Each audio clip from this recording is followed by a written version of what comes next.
বেশি সময় ধরে সৃষ্টিশীল প্রতিভায় যারা বাংলাদেশ বিনির্মাণে অবদান রেখেছেন তাদের শীর্ষে রয়েছেন ডক্টর মোহাম্মদ ইউনূস। তার জন্ম 1940 সালের 28 জুন চট্টগ্রাম জেলার হাটহাজারী উপজেলার বাথুয়া গ্রামে।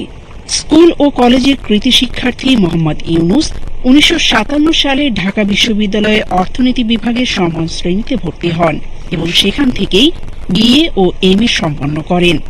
1965 সালে তিনি ফুলব্রাইট স্কলারশিপ নিয়ে যুক্তরাষ্ট্রে যান এবং পূর্ণ বৃত্তি নিয়ে যুক্তরাষ্ট্রের ভেন্ডারবিল্ট বিশ্ববিদ্যালয় থেকে 1969 সালে অর্থনীতিতে পিএইচডি ডিগ্রি লাভ করেন। ডক্টর মোহাম্মদ ইউনূস বাংলাদেশে ফিরে আসার আগে 1969 থেকে 72 সাল পর্যন্ত মিডল টেনেসি স্টেট ইউনিভার্সিটিতে শিক্ষকতা করেন। 1971 সালে বাংলাদেশের স্বাধীনতা যুদ্ধের সময় মোহাম্মদ ইউনূস বাংলাদেশের পক্ষে এই দেশের জনমত গড়ে তোলা এবং মুক্তিযোদ্ধাদের সহায়তা প্রদানের জন্য সাংগঠনিক কাজে নিয়োজিত ছিলেন। 1972 সালে দেশে ফিরে তিনি চট্টগ্রাম বিশ্ববিদ্যালয়ে অর্থনীতি বিভাগে যোগ দেন।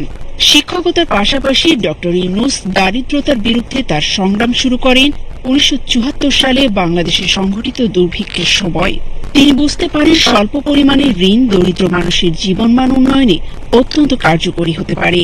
সেই সময়ে তিনি গবেষণার লক্ষ্যে গ্রামীণ অর্থনৈতিক প্রকল্প চালু করেন। 1974 সালে মোহাম্মদ ইউনূস তেভাগা খামার প্রতিষ্ঠা করেন, যা সরকার প্যাকেজ প্রোগ্রামের আওতায় অধিগ্রহণ করে। 1976 সালে মোহাম্মদ ইউনূস গ্রামীণ ব্যাংক প্রতিষ্ঠা করেন গরিব বাংলাদেশিদের ঋণ দেবার জন্য। তখন থেকে গ্রামীণ ব্যাংক 5.3 মিলিয়ন গ্রহীতার জন্য 5.1 বিলিয়ন মার্কিন ডলার ঋণ প্রদান করে। ক্ষুদ্র ঋণের ধারণার মাধ্যমে সারা বিশ্বে সাড়া ফেলে গ্রামীণ ব্যাংক। গরিবের অর্থনৈতিক উন্নয়নে গ্রামীণ ব্যাংকের সাফল্য উন্নত বিশ্ব এমনকি যুক্তরাষ্ট্র সহ শিল্পোন্নত দেশসমূহ গ্রামীণের এই মডেল ব্যবহার করতে উদ্বুদ্ধ হয়।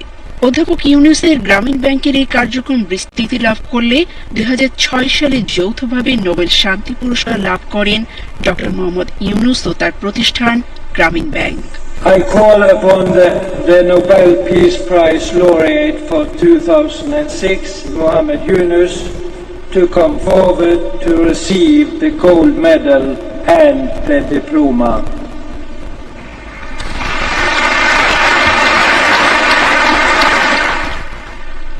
বাংলাদেশের 5 দশকের পরিবর্তনে অধ্যাপক ইউনূসের মৌলিক অবদান শুধু ক্ষুদ্র ঋণে সীমাবদ্ধ নয়, দারিদ্র্য মোকাবেলার সক্ষমতার বহুমাত্রিক বিকাশের দর্শনও তার মৌলিক অবদানের অবিচ্ছেদ্য অংশ।